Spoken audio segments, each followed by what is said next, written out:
Selamat datang di podcast Suara Damai, sebuah ruang diskusi yang hangat dan penuh makna. Di tempat ini kita dapat menggali nilai-nilai universal dari berbagai agama untuk membangun masyarakat yang lebih adil, damai, dan berkelanjutan. Saya Diana Stuti Permatasari, mahasiswi Bina Nusantara dari jurusan Teknik Industri. Hari ini saya bersama seorang Romo yang bernama Romo Dede.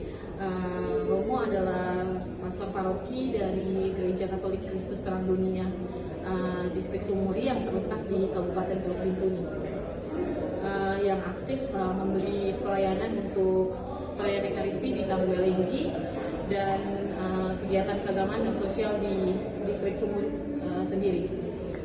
Terima kasih sudah hadir bersama kami. Sebagai pertanyaan pembuka, Romo, langsung ya? Iya.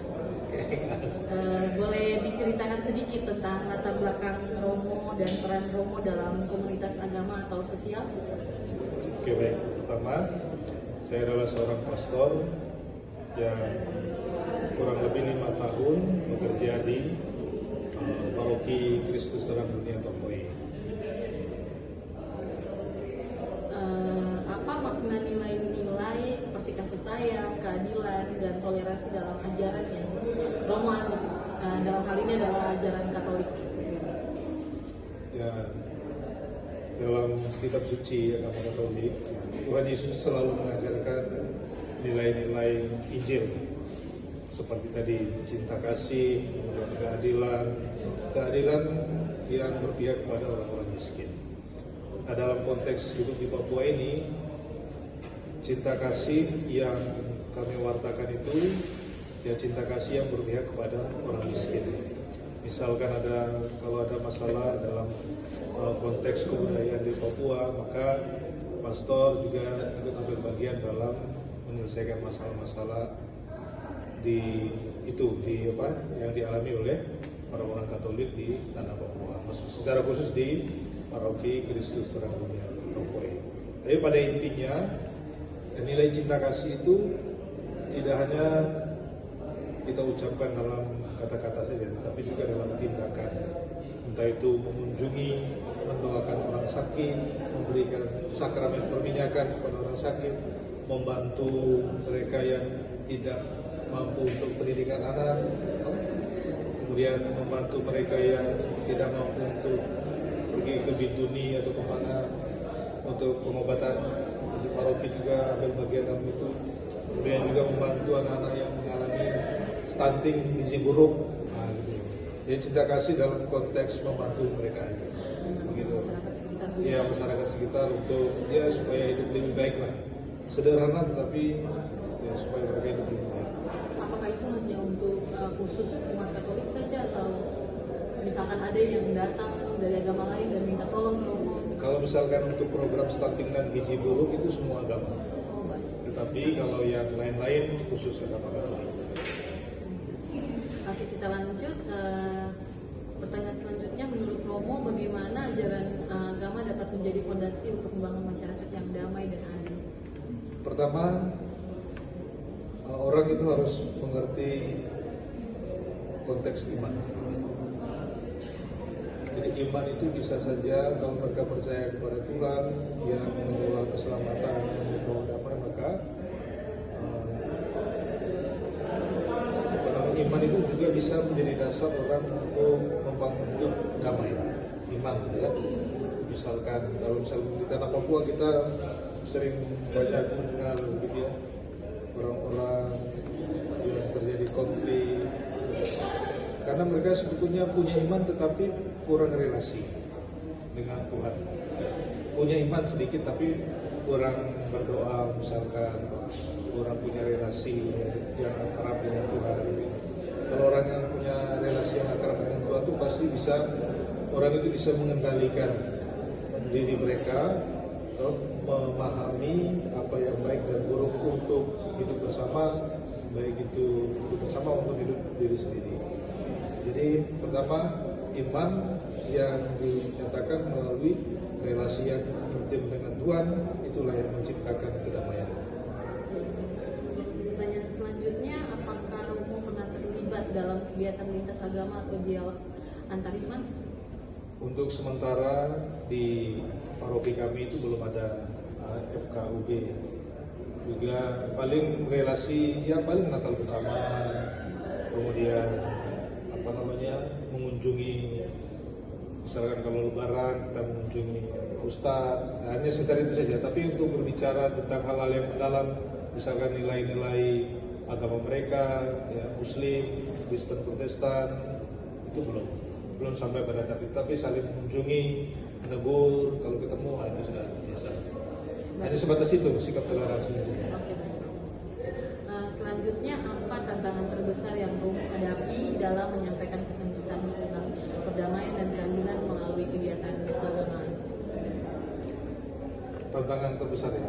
Iya, tantangan terbesar yang Romo hadapi pada saat menyampaikan pesan-pesan untuk kita hidup damai dan tantangan yang paling saya rasakan adalah karakter umat yang keras, karakter masyarakat yang keras, masyarakat yang egoisnya tinggi, masyarakat yang mungkin tidak memikirkan kebersamaan, masyarakat hanya memikirkan kepentingan suku-suku tertentu, marga-marga tertentu. Kelompok-kelompok itulah sebetulnya punya punya andil besar, bisa saja menciptakan ketidakadilan, juga bisa menciptakan ketidakdamaian. Jadi karakter masyarakat yang sangat sulit saat ini. Itu yang saya rasakan sih. Kalau yang lain-lain apa masih, tapi karakter masyarakatnya. Ya, karakter manusia kan berbeda-beda ya. Betul. Baik. Selanjutnya bagaimana kolaborasi antar kelompok agama bisa memperkuat solidaritas sosial dan memperkuat institusi yang adil dan transparan menurut Romo? Solidaritas Ya, kolaborasi dan kelompok agama yang bisa dialog sih. Berdialog. Ya, dialog sih. Dialog yang rutin ya, untuk membicarakan hal-hal yang prinsipil, hal-hal yang penting dalam kebersamaan gitu ya. Harus ada dialog. Menurut Romo sendiri, apa peran tokoh agama dalam menjaga kepercayaan masyarakat terhadap institusi sosial dan publik sendiri? Pasti institusi mana? Menurut Romo sendiri, peran tokoh agama dalam menjaga kepercayaan masyarakat terhadap institusi sosial itu sebagai tokoh agama itu apa peran? Dia berperan pentingkah dalam menjaga kepercayaan masyarakat atau? Oh baik, seperti itu. Kalau dalam konteks politik ya, ini saya bicara dalam konteks politik. Kalau dalam konteks politik itu sangat riskan sekali bagi seorang pastor untuk masuk dalam politik ya. Maksudnya itu tidak diperbolehkan dalam ajaran Katolik, sehingga itu bisa juga nanti akan mempengaruhi tingkat kepercayaan umat. Masa pastor ikut politik, ya, itu bisa mempengaruhi. Ya, bisa apalagi misalkan dalam pemilihan bupati, kemudian DPR, gubernur, kemudian pastor dia langsung terjun ke lapangan atau ikut kampanye segala macam, itu juga sangat mempengaruhi tingkat kepercayaan masyarakat. Pastor itu ikut kampanye gitu, padahal kan tidak boleh dalam gereja Katolik. Itu tingkat kepercayaan pasti langsung menurun dalam hal politik lah. Dan itu juga dilarang ya di dalam. Sangat dilarang keras. Ya. Kita politik praktis hanya memberikan pengajaran secara umum tentang politik, ya, yang mengarah pada tujuan kebaikan bersama. Tapi untuk kepentingan tertentu, pihak-pihak tertentu, baik itu untuk kepentingan partai politiknya atau kepentingan calonnya atau kepentingan diri sendiri, tidak diperbolehkan. Hanya untuk umum saja, menyuarakan untuk umum. Pertanyaan yang selanjutnya, adakah pengalaman pribadi yang berkesan ketika Romo melihat nilai-nilai agama itu berhasil menyatukan masyarakat yang sebelumnya mungkin terpecah atau masyarakat yang mungkin ada konflik? Baik, saya punya pengalaman yang sangat, ya saya juga terharu ya. Ada satu stasi namanya stasi Santa Teresia Muniara. Itu dari tahun 2016 stasi itu terpecah ya terpecah, mereka konflik antar keluarga.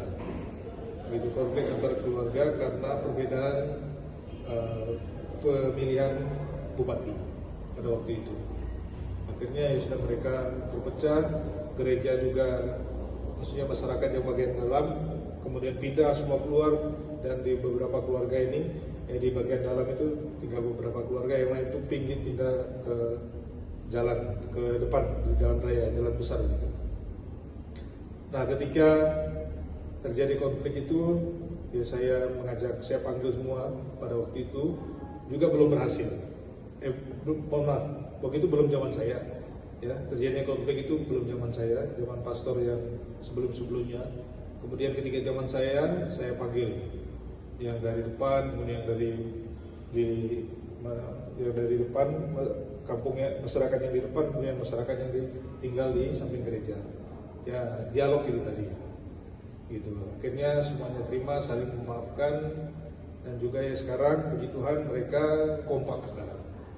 Sudah hidup lagi stasi itu, kemudian mereka kalau ada apa-apa ya pasti selalu komunikasikan ke saya. Gitu.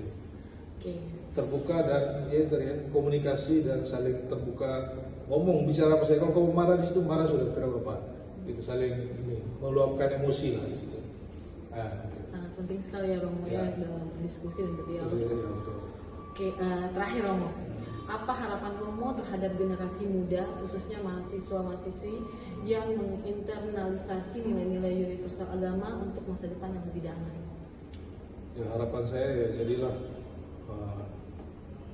anak muda yang tulen, gitu ya.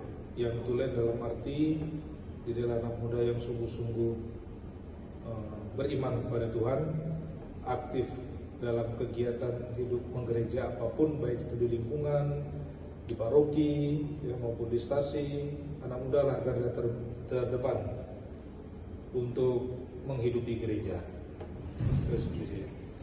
Oke, terima kasih atas wawasan dan cerita yang sangat inspiratif Romo. Semoga pesan-pesan yang disampaikan hari ini bisa menjadi pemantik semangat bagi kita semua untuk terus membangun masyarakat yang damai, adil, dan berkelanjutan. Amin. Terima kasih Romo. Terima kasih ya. Terima kasih.